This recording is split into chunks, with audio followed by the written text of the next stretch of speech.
মুআজ্জাজ মুহতারাম, হযরত উলামায়ে কেরাম, ফুদালায়ে আযম, সম্মানিত মুসল্লিনে কেরাম, প্রত্যেকে সশ্রদ্ধ চিত্তে রব্বে করিমের শানে ইলাহিতে শুকরিয়াতান একবার বলি আলহামদুলিল্লাহ। রব্বানা লাকাল হামদ হামদান কাসীরান তাইয়িবান মুবারাকান ফীহি ইয়া রাব্বি লাকাল হামদু কামা ইয়ানবাগি লিজালালি ওয়াজহিক ওয়া আযীমি সুলতানিক। আমিন ইয়া রাব্বাল আলামিন। দারুল হিদায়াহ লিল্লাযীনা ইউরিদুনা ওয়াজহাল্লাহ। দারুল হিদায়াহ, a home of guidance. লাখো কোটি দুরুদ সালাম রহমাতুল লিল আলামিন, সরওয়ারে কায়নাত, সরওয়ারে দো জাহা, শফিউল মুযনিবিন মুহাম্মদুর রাসূলুল্লাহ সাল্লাল্লাহু আলাইহি ওয়াসাল্লামের শানে, যাকে রব্বুল ইজ্জাহ বিশ্ব নভমণ্ডল ও ভূমণ্ডলের মধ্যে যত সৃষ্টি তিনি ইতোমধ্যে করেছেন, সর্বসৃষ্টির সর্বোৎকৃষ্ট সবচেয়ে বেশি সম্মানিত করে সৃষ্টি করেছেন। সুবহানাল্লাহ। ইভেন আরশে আজিমের চেয়েও অনেক বেশি সম্মানীয় আমাদের নবী মুহাম্মদুর রাসূলুল্লাহ সাল্লাল্লাহু আলাইহি ওয়াসাল্লাম, যাকে আল্লাহ সুবহানাহু ওয়া তাআলা এতটা ভালোবাসতেন, এতটা পছন্দ করতেন। এই পছন্দের পথ ধরেই রব্বুল আরশিল আজিম মহাগ্রন্থের প্রতিটা পৃষ্ঠায়, প্রতিটা সূরার প্রতিটা আয়াতে প্রত্যক্ষ কিংবা পরোক্ষভাবে বিশ্ব নবীর ভূয়সী প্রশংসা করেছেন। সুবহানাল্লাহ। আল্লাহ সুবহানাহু ওয়া তাআলা তার প্রিয় হাবিব মুহাম্মদুর রাসূলুল্লাহ সাল্লাল্লাহু আলাইহি ওয়াসাল্লামের আপাদমস্তক, টপ টু বটম, মাথা থেকে শুরু করে পায়ের গোড়ালি পর্যন্ত সারা শরীরের বিভিন্ন অঙ্গ প্রত্যঙ্গের খুলে খুলে বর্ণনা করে প্রশংসা করেছেন আল্লাহ সুবহানাহু ওয়া তাআলা। রব্বে করিম বিশ্বনবী মুহাম্মদুর রাসূলুল্লাহ সাল্লাল্লাহু আলাইহি ওয়াসাল্লামের আকলের প্রশংসায় তিনি বলেছেন, সূরা আন-নাজমে এসেছে, মা দাল্লা সাহিবুকুম ওয়া মা গাওয়া। রব্বুল আরশিল আজিম প্রশংসা করেছেন বিশ্বনবী মুহাম্মদুর রাসূলুল্লাহ সাল্লাল্লাহু আলাইহি ওয়াসাল্লামের সত্যবাদিতার, আর বলেছেন ওয়া মা ইয়ানতিকু আনিল হাওয়া ইন হুয়া ইল্লা ওয়াহয়ুন ইউহা। প্রশংসা করেছেন বিশ্বনবীর অন্তরের, মা কাযাবাল ফুআদু মা রাআ। প্রশংসা করেছেন বিশ্বনবীর চোখের, মা যাগাল বাসারু ওয়া মা তাগা। প্রশংসা করেছেন বিশ্বনবীর চরম সহমর্মিতার, পরসহিষ্ণুতার, মহানুভবতার, দয়াদ্রতার, আর বলেছেন বিল মুমিনিনা রাউফুর রহিম। প্রশংসা করেছেন বিশ্বনবীর দয়াদ্রতার, ওয়া মা আরসালনাকা ইল্লা রাহমাতাল লিল আলামিন। প্রশংসা করেছেন বিশ্বনবীর পুরো চরিত্র নিয়ে, ওয়া ইন্নাকা লাআলা খুলুকিন আযীম। আল্লাহু আকবার।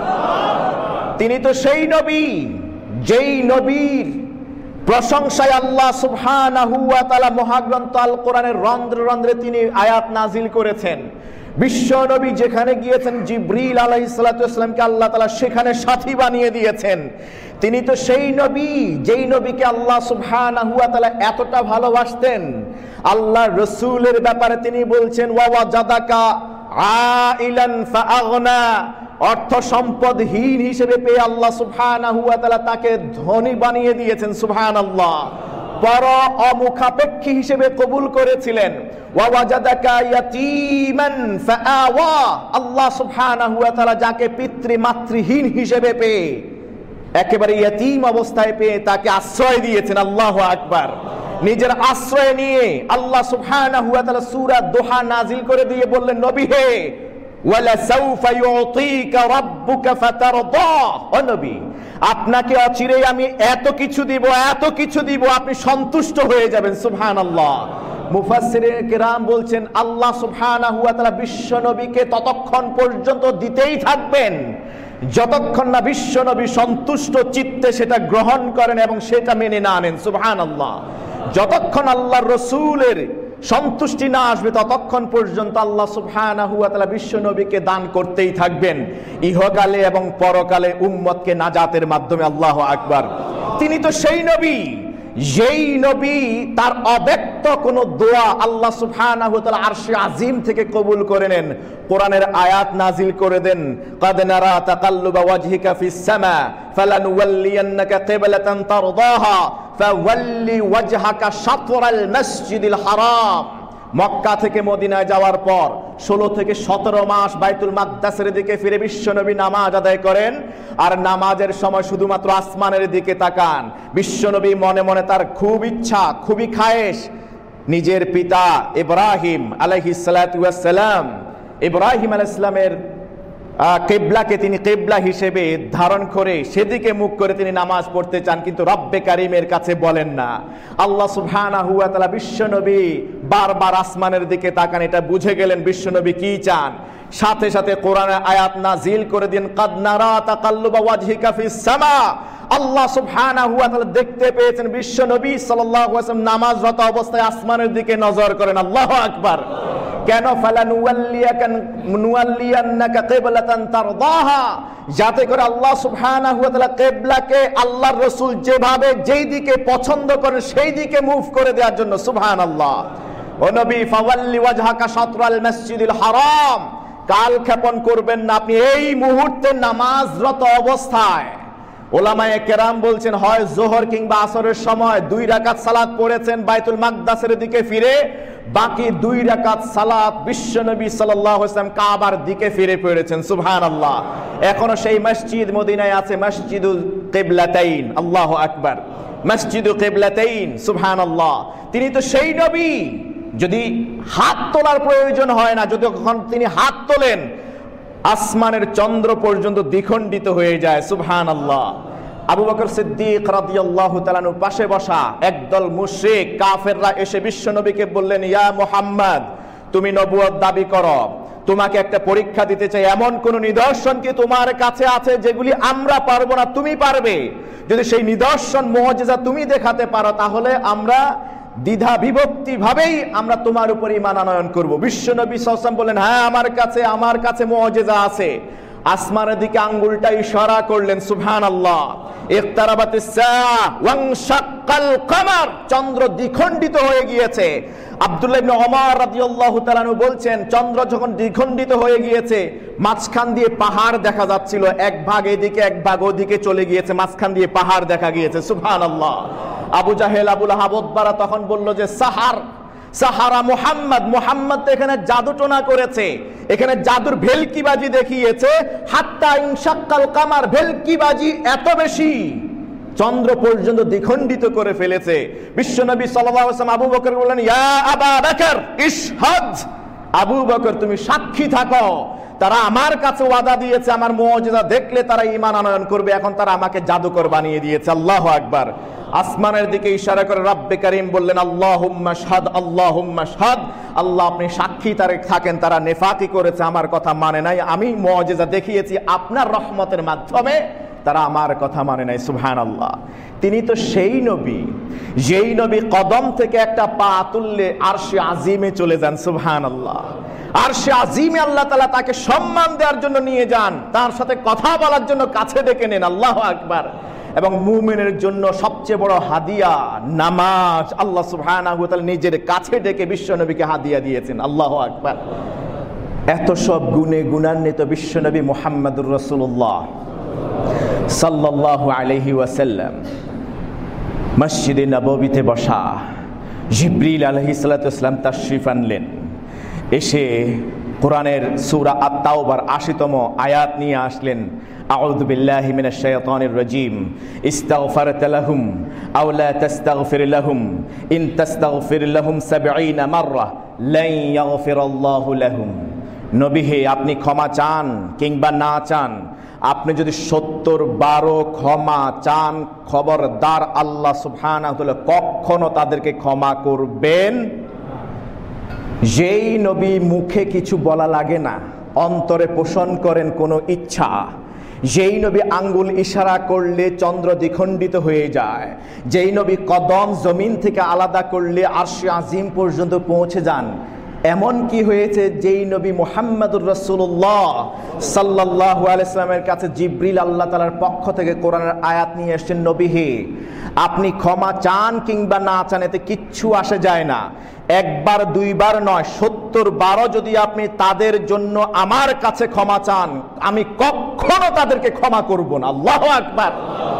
এই আয়াত কাদের ব্যাপারে নাজিল হয়েছে আপনারা আমি বিশ্বাস করি আপনারা সবাই এটা জানেন। রাইসুল মুনাফিকিন আব্দুল্লাহ ইবনে উবাই ইবনে সুলুল, আব্দুল্লাহ ইবনে উবাইয়ের ব্যাপারে এই আয়াত নাজিল হয়েছে।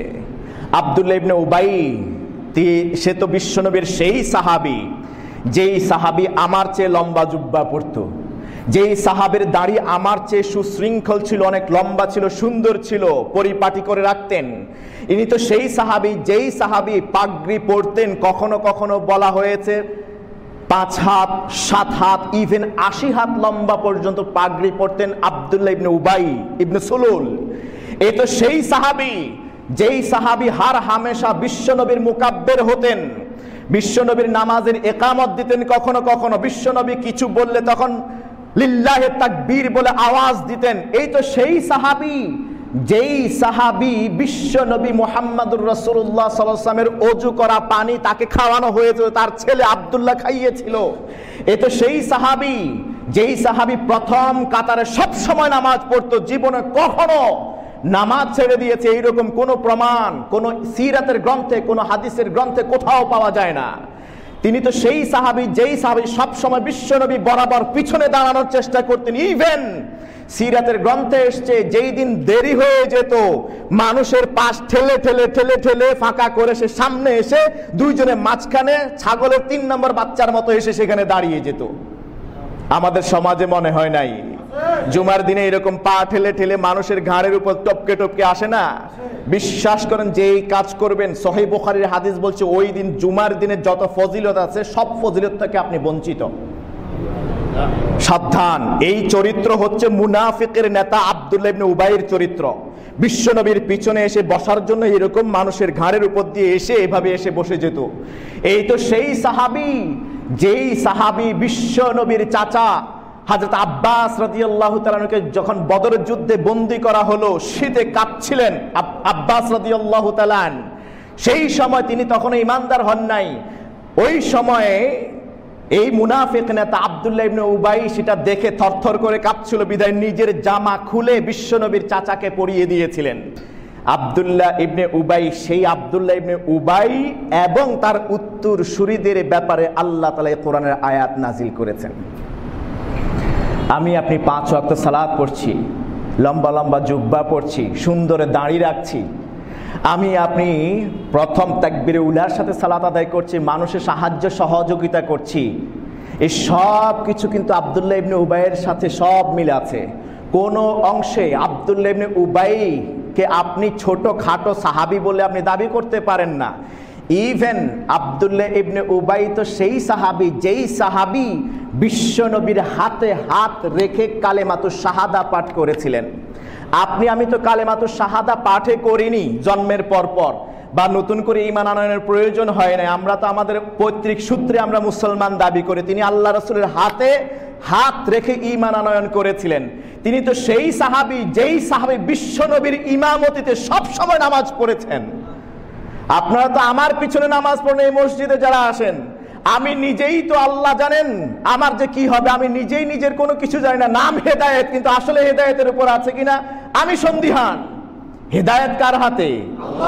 আমার পিছনে নামাজ পড়েন আপনারা, কিন্তু সে আব্দুল্লাহ ইবনে উবাই নামাজ পড়তো বিশ্বনবীর পিছনে। Can you imagine? সেই সাহাবীর ব্যাপারে আল্লাহ তাআলা এই কোরআনের আয়াত নাজিল করে দিয়েছেন। ইনি তো সেই সাহাবী যেই সাহাবীর শানে কোরআনের আয়াত নাজিল হলো, তার প্রেক্ষাপট হাদিস সহিহ বুখারী সহিহ মুসলিমে উদ্ধৃত হয়েছে। আব্দুল্লাহ ইবনে উবাই বিন সুলুল যখন ইন্তেকাল করলো, তার ছেলে আব্দুল্লাহ, আল্লাহু আকবার, নাম ছিল হুবলা। মানুষ হুবলা বলে ডাকতো, কারণ খাজরাজ বংশের সবচেয়ে পেটওয়ালা ছিল এই আব্দুল্লাহ। তার পূর্ব নাম ছিল হুবাব। বিশ্বনবীর দরবারে যখন এসছে, আব্দুল্লাহ ইবনে উবাই সামনে, পিতা পুত্র দুইজনকে একসাথে পেয়ে বিশ্বনবী বললেন, হুবলা তোমার নাম হুবাব না? হুবাব তো ইন্নাহু মিন ইসমি শায়াতিন, এটা তো হুবাব শয়তানের নাম, তোমার নাম হুবাব হতে পারে না, আজ থেকে তোমার নাম আব্দুল্লাহ। সুবহানাল্লাহ। আব্দুল্লাহ ইবনে উবাই নিজের নামও আব্দুল্লাহ, সন্তানের নামও আব্দুল্লাহ রাখতে তিনি কালক্ষেপণ করলেন না, কারণ বিশ্বনবী বললেন তোমরা নাম রাখো আব্দুল্লাহ কিংবা আব্দুর রহমান নামে, কারণ আল্লাহ তাআলার কাছে সবচেয়ে প্রিয় নাম আব্দুল্লাহ কিংবা আব্দুর রহমান। সুবহানাল্লাহ। তাই নিজের নাম পর্যন্ত বিশ্বনবীর ইশারাতে আব্দুল্লাহ ইবনে উবাই, মুনাফিকের নেতা, নিজের সন্তানের নাম নিজের নামকরণ করে নিলেন, নিজেও আব্দুল্লাহ, ছেলের নামও আব্দুল্লাহ করে নিলেন। কতটা বশ্যতা স্বীকার করতেন আব্দুল্লাহ ইবনে উবাই, কতটা মানতেন বিশ্বনবীকে। এরপরে কোরআন আয়াত নাজিল হয়েছে কেন? যখন আব্দুল্লাহ ইবনে উবাই ইন্তেকাল করলেন, তার ছেলে ওমর ইবনে খাত্তাব রাদিয়াল্লাহু তাআলা বিশ্বনবীর সাথে বসা, তার ছেলে আসেন বিশ্বনবীর দরবারে, এসে বলেন, ইয়া রাসূলুল্লাহ ইন্না আবি কাদ মাত, আমার বাবা তো মারা গিয়েছে, আমি চাই, আমার খুব ইচ্ছা আপনার গায়ের জুব্বাটা খুলে দিবেন, আমার বাবাকে এই জুব্বা দিয়ে আমি কাফন করে তারপরে কবরে রাখতে চাই। সুবহানাল্লাহ। বিশ্বনবী মুহাম্মদুর রাসূলুল্লাহ সাল্লাল্লাহু আলাইহি ওয়াসাল্লাম নিজের গায়ের জুব্বাটা খুলে ছেলে আব্দুল্লাহর হাতে তুলে দিলেন। যাবার সময় আবার বলছেন, ইয়া রাসূলুল্লাহ আমার বাবার জানাজার ইমামতি কে করবে? আমি চাই আপনি ইমামতি করবেন। বিশ্বনবী কালক্ষেপণ না করে উঠে রওনা শুরু করলেন ছেলে আব্দুল্লাহর সাথে। আব্দুল্লাহ ইবনে উবাইয়ের ছেলে আব্দুল্লাহর সাথে রওনা করতে শুরু করলেন। ওমর ইবনে খাত্তাব ফাআখাযা বিসাউবিন নবী সাল্লাল্লাহু আলাইহি ওয়াসাল্লাম, ওমর ইবনে খাত্তাব রাদিয়াল্লাহু তাআলা আনহু বিশ্বনবীর জামা টেনে ধরলেন, জামা মুবারক। ইয়া রাসূলুল্লাহ, ইয়া রাসূলুল্লাহ আতুসাল্লি আলা আহাদিন কাদ নাহাকাল্লাহু আনহু আন তুসাল্লি আলাইহি, আপনি কি এমন একজন মানুষের জানাজার ইমামতি করতে যাচ্ছেন যার ব্যাপারে ইতোমধ্যেই আল্লাহ তাআলা আপনাকে নিষেধ করেছেন?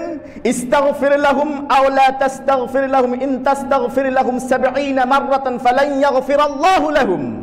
আপনি যদি এই আব্দুল্লাহ ইবনে উবাইয়ের জন্য আপনি ক্ষমা চান কিংবা না চান, আল্লাহ কখনো তাকে ক্ষমা করবেন না। ইভেন ক্ষমা চাইতে চাইতে, আপনি তো অন্তর থেকে ক্ষমা চাওয়াও লাগে না, আপনি মুখ থেকে বলাও লাগে না, অন্তর থেকে একবার যদি আপনি বলেন আল্লাহ তো তাকে ক্ষমা করে দেন। সুবহানাল্লাহ। ইভেন আল্লাহ তাআলা বলেন আপনি চাইতে ক্ষমা চাইতে চাইতে 70 বারও যদি ক্ষমা চান, আল্লাহ তাআলা কখনো ক্ষমা করবেন না বলে দিয়েছেন। এরপরও কেন আপনি নামাজ পড়াতে যাচ্ছেন?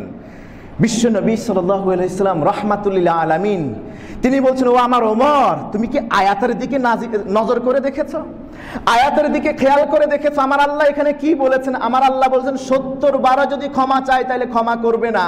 সাআজিদু আলা হাদা, আমি 70 বারের বেশি ক্ষমা চাইলে আমার আল্লাহ আশা করা যায় তিনি ক্ষমা করে দিবেন। ইনি হচ্ছেন রাহমাতুল লিল আলামিন, ইনি হচ্ছেন রাহমাতুল লিল আলামিন। সারাটা জীবন যে বিশ্বনবীকে কষ্ট দিয়েছে, বিশ্বনবীকে বিপদের মুখে ঠেলে দিয়ে ভেগে চলে গেছে, আল্লাহ তাআলা কোরআন আয়াত নাজিল করে হুঁশিয়ার দিয়ে দিলেন। তারপরেও তিনি বলছেন আশা করা যায় যদি 70 বারেও বেশি ক্ষমা চায় আমার আল্লাহ ক্ষমা করে দিবেন। বিশ্বনবী চলে গেলেন, জানাজার সালাত পড়ায় ফেললেন নিজের ইমামতিতে। আল্লাহু আকবার। জানাজার সালাত পড়ানো শেষ, জিবরিল আলাইহিস সালাতু ওয়াস সালাম আসতে আর দেরি করেন নাই। সূরাতুল মুনাফিকুন পুরো সূরা নিয়ে আল্লাহ রাসূলের সামনে হাজির। এখানে আল্লাহ তাআলা আরো ক্লিয়ারলি বলেন, সাওয়াউন আলাইহিম আস্তাগফারতা লাহুম আম লাম তাস্তাগফির লাহুম লা ইয়াগফিরাল্লাহু লাহুম। ও নবী, আপনার ক্ষমায় কিচ্ছু আসে যায় না, আপনার ক্ষমা চাওয়া আমার কাছে কিচ্ছু আসে যায় না, আপনি ক্ষমা চান কিংবা না চান দুটেই আমার কাছে সমান। আমি কখনো এই মুনাফিক নেতা এবং তাদের উত্তরসূরি কাকেও আমি জীবনে কখনো ক্ষমা করব নবী, আমি আপনাকে সাবধান করে দিচ্ছি। ফারদার ওয়ালা তুসাল্লি আলা আহাদিম মিনহুম মাতা আবাদা। আজকে নামাজ পড়ে ফেলছেন, ঠিক আছে, আমি ক্ষমা করে দিলাম, কিন্তু খবরদার নবী, জীবনে কখনো আর কখনো কোনো মুনাফিক মারা গেলে আপনাকে যেন আর নামাজ পড়তে না দেখি। আল্লাহু আকবার। ওয়ালা তাকুম আলা কবরিহিম, খবরদার ইয়া রাসূলুল্লাহ, ওয়ালা তাকুম আলা কবরিহি, নামাজ না পড়ে ক্ষান্ত নয়, কখনো কবরের পাশেও দাঁড়াবেন না জিয়ারত করার জন্য, দোয়া করার জন্য। আল্লাহু আকবার। মুনাফিক নেতা আব্দুল্লাহ ইবনে উবাই ইবনে সুলুল, এর ব্যাপারে আল্লাহ তাআলা এতটা কঠিন, অথচ সে আব্দুল্লাহ ইবনে উবাই নামাজ পড়তেন, রোজা রাখতেন, যুদ্ধের ময়দানে যেতেন, ছেলের নাম পাল্টে দিয়েছেন, পাগড়ি পরতেন, জুব্বা পরতেন, নামাজ পড়তেন, তাকবীর দিতেন, সব কিছু।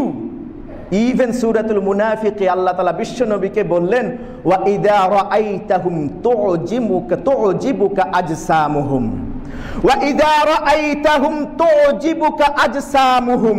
ইয়া রাসূলুল্লাহ, তার দিকে তাকায় দেখেন, মুনাফিকদের দিকে, মুনাফিকদের দিকে তাকায় দেখেন না, মাথা থেকে পা পর্যন্ত আপনি নিজে লজ্জা পেয়ে যাবেন। আপনার চেয়ে মনে হবে, অন্য সবার চেয়ে মনে হবে, আল্লাহ ওয়ালাদের চেয়ে তাদের পরিপাটি বেশভূষা, তাদের বাহ্যিক অবয়ব, দৈহিক অবকাঠামো দেখে আপনি নিজে অবাক হয়ে যাবেন, আশ্চর্যান্বিত হয়ে যাবেন। আপনি মনে করবেন এরা এত বেশি মাত্রার মুত্তাকি কি করে হলো, তার তুলনায় আমার নামাজ তো আসলেই খারাপ, এর নামাজ এত সুন্দর, আমার নামাজ অনেক খারাপ, এর পোশাক এত সুন্দর, আমার পোশাক অনেক খারাপ। আপনি এরকম অবাক হয়ে যাবেন তাদের দৈহিক অবয়বের দিকে তাকালে। আল্লাহু আকবার। কি কাজ করেছিল আব্দুল্লাহ ইবনে উবাই, কি আমলে বা করতো, পিছনে পিছনে কি কাজ করেছে, আমরা 3টা ঘটনা বলবো, যেহেতু সময় খুবই সংক্ষিপ্ত। বহু চরিত্রের মধ্যে থেকে মাত্র 3টা চরিত্রের কথা আমরা বলবো আব্দুল্লাহ ইবনে উবাই বিশ্বনবীর সাথে ঘটেছে।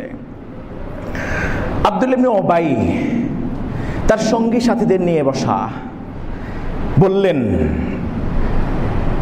যে লা তুনফিকু আলা মান ইনদা রাসূলিল্লাহ হাত্তা ইয়ানফাদ্দু। সূরা আল মুনাফিকুনের 7ম আয়াতে আল্লাহ তাআলা পরবর্তীতে আয়াত নাজিল করে তার মনের কথা আল্লাহ তাআলা সবার কাছে জানিয়ে দিয়েছেন।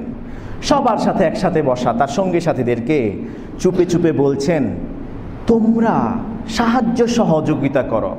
খেতে পারে না, মক্কা থেকে এসছে, ঘর নাই বাড়ি নাই, তোমরা তোমাদের ঘর 2 ভাগ করে অর্ধেক দিয়ে দিয়েছ, তোমাদের জায়গা ভাগ করে অর্ধেক দিয়ে দিয়েছ। স্ত্রী থাকলে 2টা, একটা স্ত্রী দিয়ে দেওয়ার জন্য তোমরা উদ্ধত হয়েছ। তারা খেতে পায় না, সারা দিন না খেয়ে থাকে, এরপরে তোমরা তোমাদের খেজুরের কাঁদিটা কেটে নিয়ে তারপরে তার ঘরে দিয়ে আসো। যদি তোমরা খাবার দাবার এভাবে সাহায্য সহযোগিতা না করতে, তাহলে তো তারা এখানে আর আসন কেড়ে বসতে পারতো না, তারা আবার ফিরে যেত তাদের দেশে।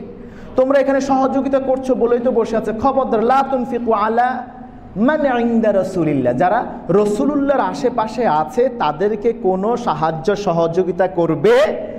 তাফসীরুত তাবারিতে আয়াতের ব্যাখ্যায় বলা হয়েছে, লা তুতঈমু মুহাম্মাদান ওয়া আসহাবাহু হাত্তা তুসিবাহুম মাজাআতুন ফায়াতরুকু নাবিয়াহুম।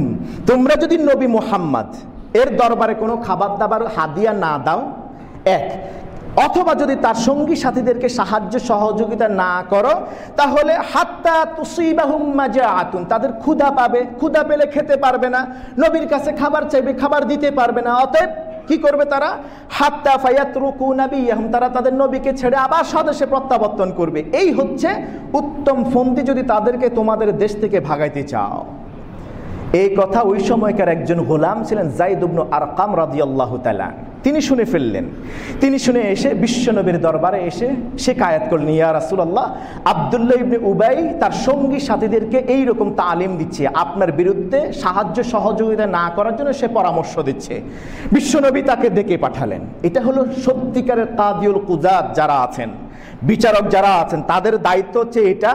এক পক্ষের কথা শুনে তিনি কখনো সিদ্ধান্ত দেবেন না, 2 পক্ষের কথা শুনে তারপর সিদ্ধান্ত দিবেন। যখন অভিযোগ দায়ের করা হলো, বিশ্বনবী আব্দুল্লাহ ইবনে উবাইকে নিজের দরবারে ডেকে পাঠালেন। বললেন যে, আব্দুল্লাহ, তুমি কি আমার ব্যাপারে এমন কথা বলেছ? ফাজাহাদা ওয়া হালাফা বিল্লাহ, সাথে সাথে সে কসম করলো আল্লাহর নামে। আল্লাহর নামে কসম করে বলছি, ইয়া রাসূলুল্লাহ, আমি নামাজ পড়ি, আপনার পিছনে থাকি, সবসময় আপনার সাহায্য সহযোগিতা এগিয়ে আসি, আর আমি বুঝি এই কথা বলবো? অসম্ভব ইয়া রাসূল। যে বলেছে সে মিথ্যা কথা বলেছে। একে তো যায়েদ ইবনে আরকাম রাদিয়াল্লাহু তাআলা গোলাম শ্রেণীর একজন মানুষ। যায়েদ ইবনে আরকাম রাদিয়াল্লাহু তাআলা তাফসীর আত-তাবারি খুলে দেখবেন, এই ঘটনা সেখানে উদ্ধৃত হয়েছে। যায়েদ ইবনে আরকাম বলেন, আমি তো গোলাম মানুষ, যখন বিশ্বনবীর দরবারে সবাই এসে আমার বিরুদ্ধে বলল যে আমি মিথ্যা কথা বলেছি, সবাই সেদিন থেকে আমাকে মিথ্যুক বলতে শুরু করলো। আমাকে যেখানে দেখে সেখানে সবাই আমাকে বলে মিথ্যাবাদী, তুই একজন মৃত্যুক, আনতা কাযযাব, এভাবে মিথ্যা কথা বলতো, আমাকে মিথ্যাবাদী বলে আখ্যায়িত করত। কারণ সবাই আব্দুল্লাহ ইবনে উবাইয়ের চরিত্র জানতো না, কারণ সে সবসময় বিশ্বনবীর পিছনে থাকে, সবসময় বিশ্বনবীর সাথে সাথে থাকে, সবসময় নামাজ পড়ে, বেশভূষায় সে অনেক বড় আল্লাহওয়ালা। তাই তার বিরুদ্ধে আমি এই কথা বলেছি, সবাই আমাকে উল্টো মিথ্যাবাদী বানিয়ে দিয়েছি। ইভেন এক পর্যায়ে আমি লজ্জা থেকে বাঁচার জন্য ঘরের ভিতরে নিজেকে আবদ্ধ করে রাখলাম, আর রাস্তায় বের হই না। কিন্তু আমি দেখলাম দু একদিনের মধ্যেই জিবরিল আলাইহিস সালাতু ওয়াস সালাম মহাগ্রন্থ আল কোরআনের সূরা আল মুনাফিকুনের আয়াত নিয়ে বিশ্বনবীর দরবারে হাদিস, সুবহানাল্লাহ, বিশ্বনবীর কাছে এসে জিবরিল আলাইহিস সালাতু ওয়াস সালাম আব্দুল্লাহ ইবনে উবাই এই মুনাফিক নেতার চরিত্র উন্মুক্ত করে দিলেন, খুলে দিলেন। ওয়ালা হুমুল্লাযীনা ইয়াকুলুনা লা তুনফিকু আলা মান ইনদা রাসূলিল্লাহি হাত্তা ইয়ানফাদ্দু। তারা তো বলল, কারা? আব্দুল্লাহ ইবনে উবাই তার সঙ্গীদেরকে নিয়ে তারা বলেছিল লা তুনফিকু আলা মান ইনদা রাসূলিল্লাহ, যারা রাসূলুল্লাহর কাছে তাকে ঘোরাফেরা করে তাদের জন্য তোমরা ব্যয় করো না, হাত্তা ইয়ানফাদ্দু, তাইলে তো তারা চলে যাবে এই দেশ ছেড়ে। প্রথম চরিত্র আপনারা মাথায় রাখবেন। দ্বিতীয় ঘটনার কথা আমরা বলবো বনি মুস্তালিকার যুদ্ধে। বনি মুস্তালিকার যুদ্ধে ছোট্ট একটা ঝগড়া বিবাদ হয়েছিল দুইজন রাখালের মধ্যে। একজন মক্কা থেকে এসছে, উনি মুহাজির রাখাল, ওমর ইবনুল খাত্তাব রাদিয়াল্লাহু তাআলা আনহুর ঘোড়াকে তিনি পানি পান করাতেন। আরেকজন রাখাল তিনি মদিনার আনসারী, তিনি আব্দুল্লাহ ইবনে উবাইয়ের ঘোড়াকে পানি পান করাতেন। এই দুইজন যখন ঘোড়াকে পানি পান করাবেন এই নিমিত্তে যখন কুয়াতে গেলেন, পানি উঠানো বিষয়কে কেন্দ্র করে দুজনের মধ্যে ঝগড়া লেগে গেল, একজন আরেকজনকে মারধর করলেন, ঝগড়া বিবাদ হয়ে গেছে। বিশ্বনবী মুহাম্মদুর রাসূলুল্লাহ সাল্লাল্লাহু আলাইহি ওয়াসাল্লাম এই দুইটাকে মিটাইয়ে দিলেন। কিন্তু আব্দুল্লাহ ইবনে উবাই তিনি মনে মনে ভাবলেন, ওদেরকে আমরা জায়গা দিছি বলেই তো আজকে তারা আমাদের উপর অত্যাচার করে, কোথায় আমাদের বশীভূত হয়ে থাকবে না, তারা আমাদের সাথে সাথে এমন করবেন। আব্দুল্লাহর পুত্র মুহাম্মদ তিনিও পর্যন্ত আমার বিষয়টা দেখলে, আমি তো নেতা, এই এলাকার নেতা আমি, কিন্তু আমার সম্মানের কথা তিনি মাথায় নিলেন না। ঠিক আছে, ফিরার পথে তার সঙ্গীদেরকে বললেন লাইন রাজানা ইলাল মাদিনাতি লা ইউখরিজান্নাল আ'আজ্জু মিনহাল আদাল। সূরা আল মুনাফিকুনের ৮ম আয়াতে এই ঘটনা আল্লাহ তাআলা তুলে ধরেছেন।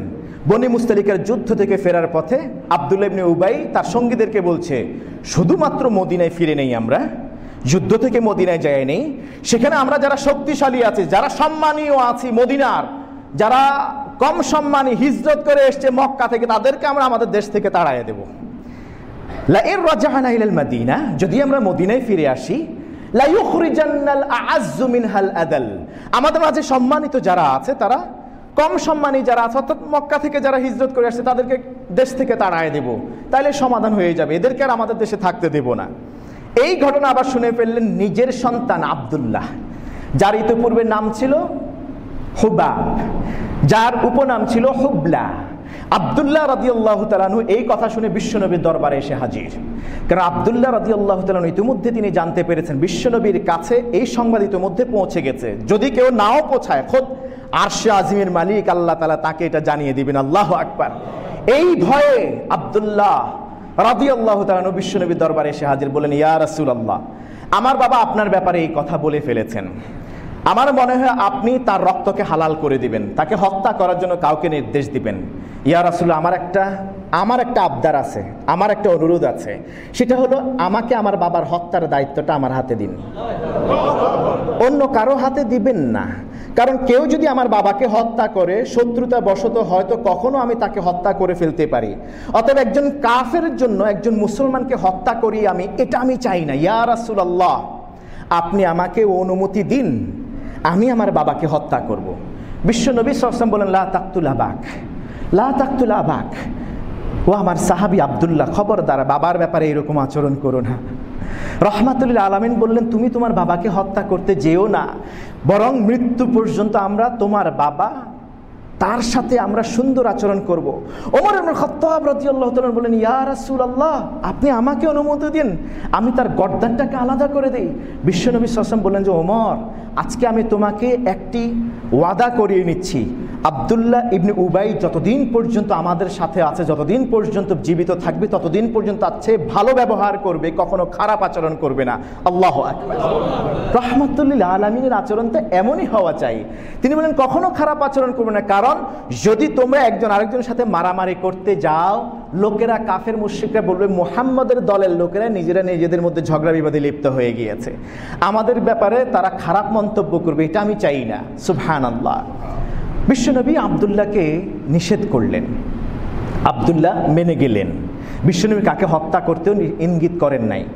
যখন বনি মুস্তালিকের যুদ্ধ শেষে মদিনার উপকণ্ঠে এসে আব্দুল্লাহ ইবনে উবাই মুনাফিক নেতা তার দলবল নিয়ে এসে যখন উপনীত হলো, নিজের ছেলে আব্দুল্লাহ দৌড়াইয়া গেলেন নাঙা তরবারি নিয়ে। আল্লাহু আকবার।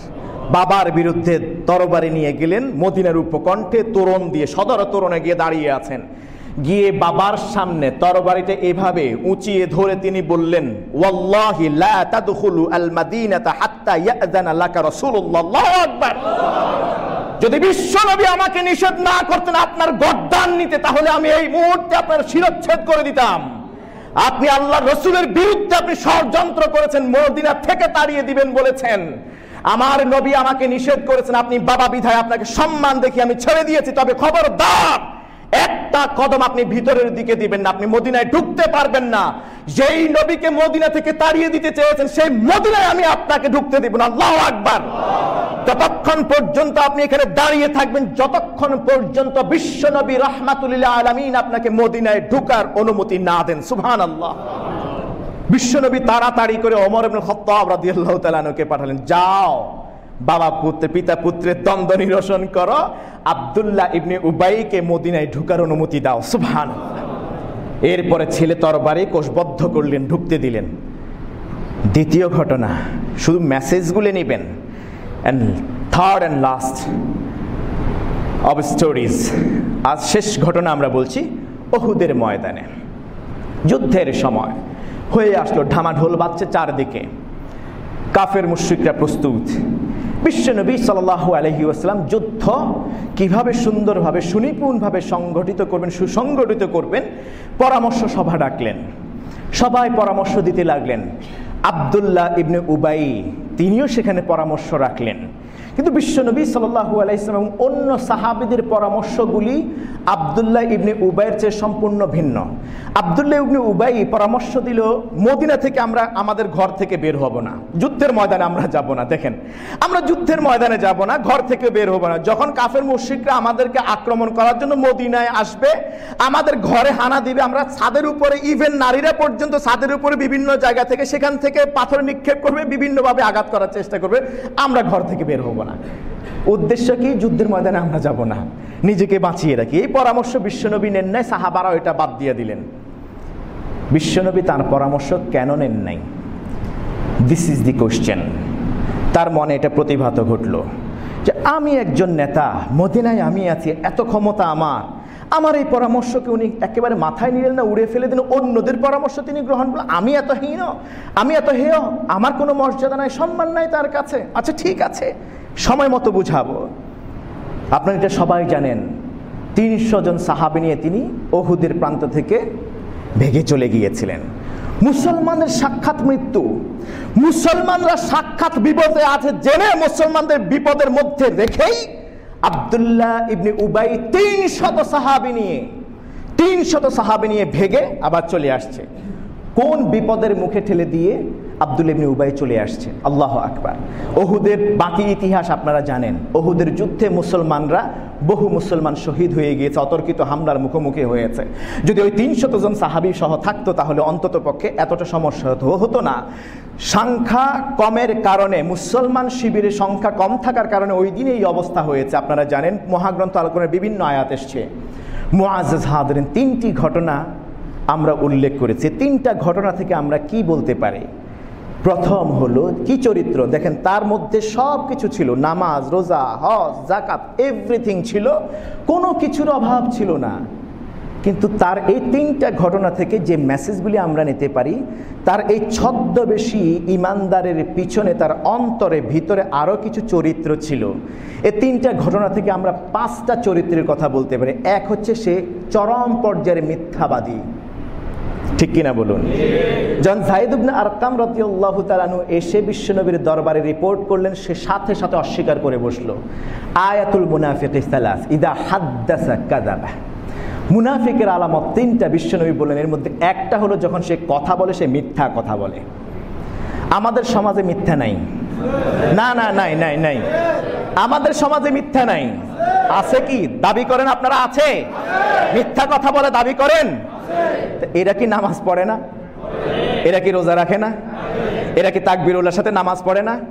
এদের দাড়ি নাই, টুপি পরে না, লম্বা জুব্বা পরে না? What is the difference between this Abdullah and that Abdullah? এই আব্দুল্লাহ আল্লাহর বান্দা, আমাদের আল্লাহর বান্দা, আর সেই মুনাফিকের নেতা আব্দুল্লাহর মধ্যে পার্থক্যটাকে আমার বুঝে আসে না। নাম্বার 2 মেসেজ আমরা যেটা এখান থেকে নিতে পারি, আল মানু আলাল ইনফাকি ফি সাবিলিল্লাহ। আল্লাহ রাস্তায় ব্যয় করতে নিষেধ করেছেন, মনে আছে আপনাদের? লা তুনফিকু আলা মান ইনদা রাসূলিল্লাহি হাত্তা ইয়ানফাদ্দু, সূরা আল মুনাফিকুন 7ম আয়াত, যে তোমরা বিশ্বনবীর আশেপাশে যারা আছে তাদের জন্য ব্যয় করো না, তাহলে তারা অন্তত দুর্বল হয়ে যাবে, দেশে ফিরে যাবে, লেজ গুটে চলে যাবে। আমাদের সমাজে এইরকম মনে হয় নাই? আল্লাহ রাস্তায় ব্যয় করছ, তো জিহাদের পথে ব্যয় করতেছে, এটা তো জঙ্গিবাদ। নাউজুবিল্লাহ কবেন না। আল্লাহ রাস্তায় ব্যয় করার দরকার নাই, মাহফিলে দেওয়ার দরকার নাই, মসজিদে দেওয়ার দরকার নাই, বরং কনসার্টে দে, সেখানে সিনেমা থিয়েটার হচ্ছে ওখানে দে, বিভিন্ন জায়গায় ব্যয় কর, এখানে উদ্বুদ্ধ করার লোকের অভাব নাই। আর দিলেও মসজিদে বা আল্লাহ রাস্তায় দিলেও স্বল্প সংখ্যক, এবং দিলেও সিরাপ যে টাকা চলে না, অথবা কয়েন যেটা আপনি বাজারে চালাইতে পারেন না, সেটাই নিয়ে এখানে ঢেলে দেন। প্রত্যেক জুমার পরে এমন কিছু কয়েন পাওয়া যায়, এমন কিছু ছিঁড়া ফাটা নোট পাওয়া যায়, যে নোটগুলা বাজারে আর চালানো যায় না। কথা বুঝেন নাই? এই নোটগুলা মনে হয় ফেরেশতারা আইনা রেখে গেছে, নাকি শয়তানেরা রেখে গেছে, এসে মানুষেরা এখানে দিয়ে গেছে। তার মানে হলো আপনি এখানে, আর যখন আপনি এরকম কনসার্ট, গানের, থিয়েটারে, বিভিন্ন আয়োজনে যখন আপনি দেন, উরুস টুরুস বিভিন্ন জায়গায় আপনি দেন, যেটা ভণ্ডদের কথা বলছি আমি, হক্কানিদের কথা বাদ দিচ্ছি, ভণ্ডদের জায়গায় যখন আপনার, তখন কি এরকম সিরাপাটা 2-1 টাকার নোট দেন আপনারা? তাহলে আমাদের মাঝে আব্দুল্লাহ ইবনে উবাইয়ের মধ্যে পার্থক্যটা কোথায় আছে একটু আপনারা চিন্তা করে দেখুন, বিবেকটা খাটিয়ে দেখুন। যার কারণে বিশ্বনবী মুহাম্মদুর রাসূলুল্লাহ সাল্লাল্লাহু আলাইহি ওয়াসাল্লাম এমন একজন রাহমাতুল লিল আলামিন, আল্লাহু আকবার, এমন একজন রাহমাতুল লিল আলামিন বিশ্বনবী মুহাম্মদুর রাসূলুল্লাহ সাল্লাল্লাহু আলাইহি ওয়াসাল্লাম আম্মাজান আয়েশাকে সিদ্দিকা রাদিয়াল্লাহু তাআলা আনহাকে বলছেন, কিয়ামত পর্যন্ত আমি চলে যাব, কিন্তু আমার এই দোয়া আমার সব উম্মতের জন্য জারি থাকবে। সুবহানাল্লাহ। আল্লাহুম্মা গফিরলি উম্মতি, আল্লাহ আমার উম্মতকে ক্ষমা করে দাও। সুবহানাল্লাহ। এই ক্ষমা বিশ্বনবী 70 বারের উপরে 71 বার পর্যন্ত আব্দুল্লাহ ইবনে উবাইয়ের জন্য করতে চেয়েছিলেন। আল্লাহ তাআলা বললেন যে কোনো লাভ নাই, আপনি 71 বার না, যা আজীবনও যদি ক্ষমা চান কোনো লাভ। তিনি নামাজ পড়তেন কি? আব্দুল্লাহ ইবনে উবাই নামাজ পড়তেন কি? রোজা রাখতেন কি? দান খয়রাত করতেন কি? যুদ্ধের ময়দানে যেতেন কি? সব কিছুই করতেন, পাগড়িও পড়তেন, কিন্তু তার এই নামাজ, তার এই রোজা কোনো কাজে আসে না, শুধুমাত্র তার এই চরিত্রের কারণে। অতএব যারা নামাজ পড়েন, যারা রোজা রাখেন, কিন্তু আল্লাহর রাস্তায় ব্যয় করেন না, নিজের টাকাকে কুক্ষিগত করে রাখতে চান, ধনী হয়ে যাবার বড় প্রয়াস আপনার আছে, মনে রাখবেন হয়তো বিপদে পড়ে যেতে হতে পারে। আল্লাহ সুবহানাহু ওয়া তাআলা আমাদেরকে হেফাজত করুন। 3 নম্বর চরিত্র, ইস্তিখরাজুল মুস্তাদআফিনা মিন মাসাকিনহিম হাত্তাল বিলাদ।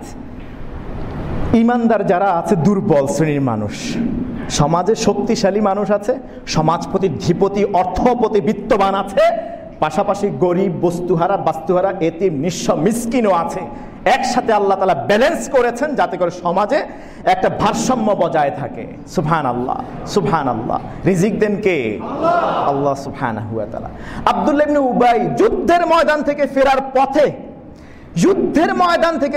দেখেন একটা ফরজ কাজ করতে গিয়েছে যুদ্ধের ময়দানে, নামাজ তো পড়েছেই বিশ্বনবীর সাথেই, বিশ্বনবীর ইমামতিতে। যুদ্ধের ময়দান থেকে ফেরার পথে বলছে, লা ইন রাজা'না ইলাল মাদিনাতি লা ইউখরিজান্নাল আ'আজ্জু মিনহাল আযাল। দুর্বলদেরকে ঘর থেকে বের করে দেব।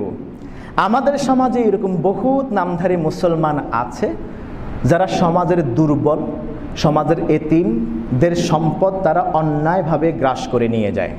আছে না এরকম? দুর্বল শ্রেণীর মানুষদেরকে শুধুমাত্র ক্ষমতার জোরে তারা ঘর থেকে তাড়িয়ে দেয়, ঘর আগুন দিয়ে জ্বালিয়ে দেয়, ঘর থেকে, এলাকা থেকে তাড়িয়ে দেয়। এরকম মনে হয় আমাদের দেশে আছে কি না? বহুত আছে, বহুত আছে। গ্রামের পর গ্রাম খালি করে দেয়, ঘরের পর ঘর জ্বালিয়ে দেয়।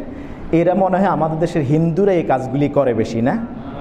এরা মুসলমান, ওরা অধিকাংশই মুসলমান। এক মুসলমান আরেক মুসলমানের বিরুদ্ধে, বিশ্বনবী সাক্ষাৎ জানেন, জিবরিল জানিয়ে দিয়েছেন এই মুনাফিক, তার জন্য কোনো ক্ষমা চাইেন না।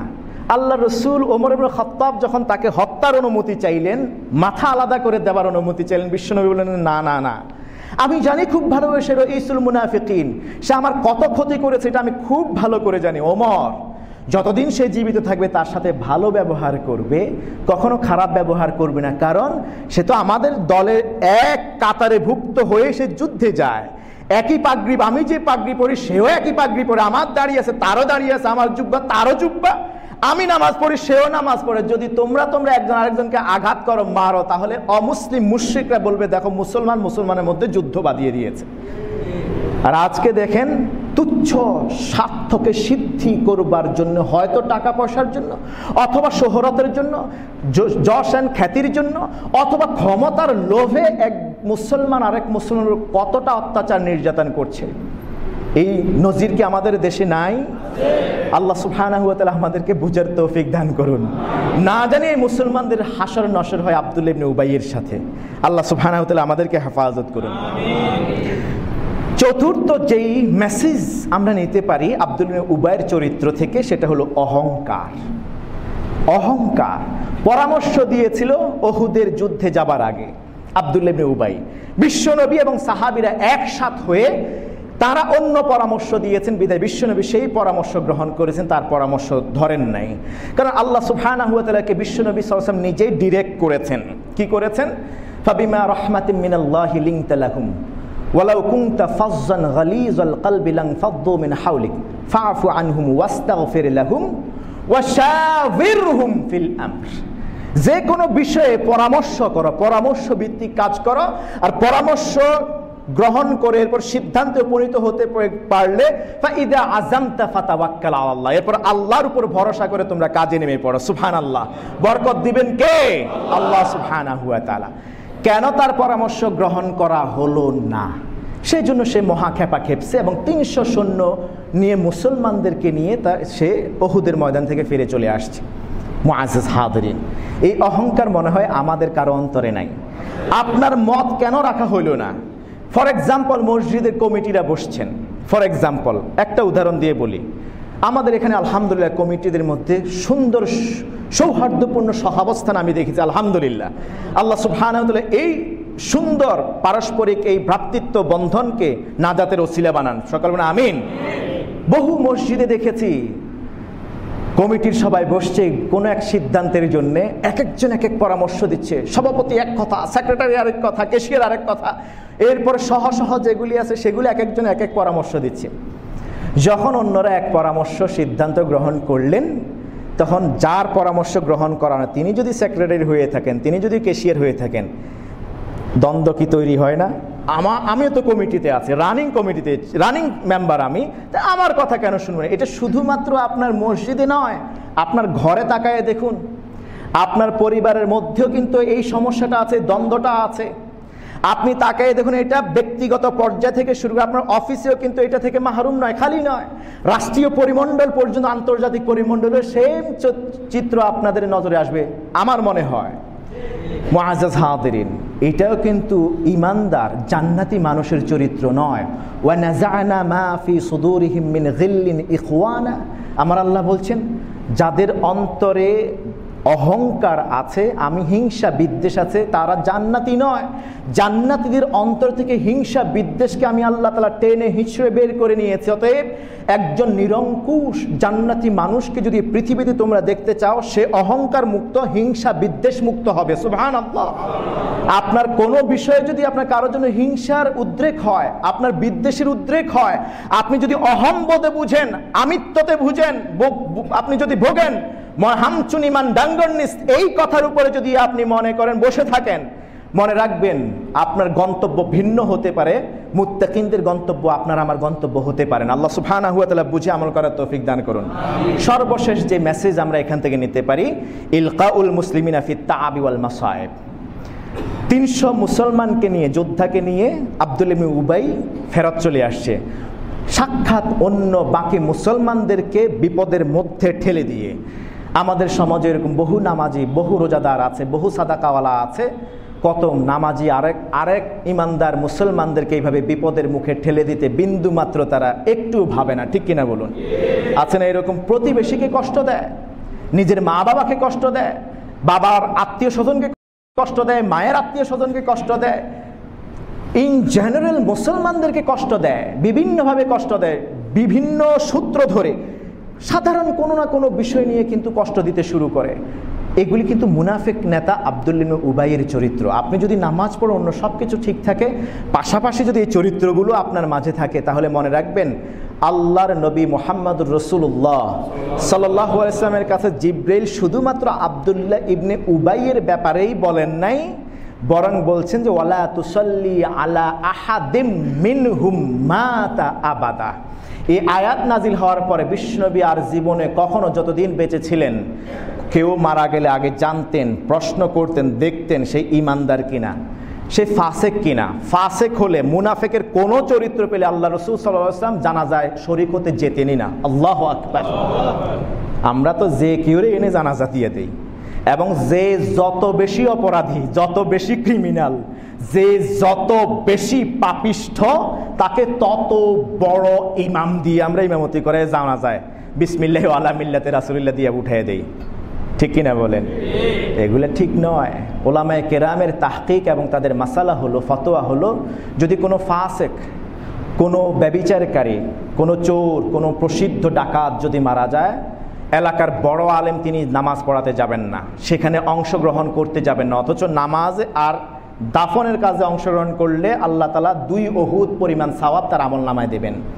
অথচ বিশ্বনবী মুহাম্মদুর রাসূলুল্লাহ সাল্লাল্লাহু আলাইহি ওয়াসাল্লাম আমল থেকে সাহাবীরা, অন্যান্য ফুকাহা মুস্তাহিদগণ তারা বলেছেন যে যদি কোনো ব্যক্তি এইরকম অপরাধী পাপিষ্ঠ, ঘোষিত পাপিষ্ঠ, যেমন সুদখোর, ঘুষখোর, আপনি জানেন, যদি এলাকার বড় ইমাম হয়ে থাকেন, মসজিদের খতিব, তার জানাজায় যাবে না, তাহলে জানাজা পড়াবে কে? সাধারণ কোনো একজনকে দিয়ে, যিনি অখ্যাত অপরিচিত একজনকে দিয়ে জানাজা সালাত পড়াইয়া দিবে, তাকে দাফন কাফন করবে, জানাজা হবে, কিন্তু প্রসিদ্ধ কোনো আলেম তার জানাজায় যাবে না। আল্লাহ সুবহানাহু ওয়া তাআলা আমাদেরকে প্রকৃত ইমানদার হওয়ার তৌফিক এনায়েত করুন। আব্দুল্লাহ ইবনে উবাইয়ের যে চরিত্র, এই দুমুখী নীতি থেকে আমাদেরকে মাহসুন থাকার তৌফিক দিন। রব্বে করিম আমাদেরকে যাবতীয় নেফাকি চরিত্র থেকে বের হয়ে এসে মুত্তাকিদের চরিত্রে বিভূষিত হওয়ার তৌফিক দিন। আল্লাহ সুবহানাহু ওয়া তাআলা আপনি আমাদেরকে মুত্তাকি হিসেবে কবুল আর মঞ্জুর করে নিন। সুবহানাকাল্লাহুম্মা ওয়া বিহামদিকা আশহাদু আল্লা ইলাহা ইল্লা আনতা আস্তাগফিরুকা ওয়া আতুবু ইলাইক।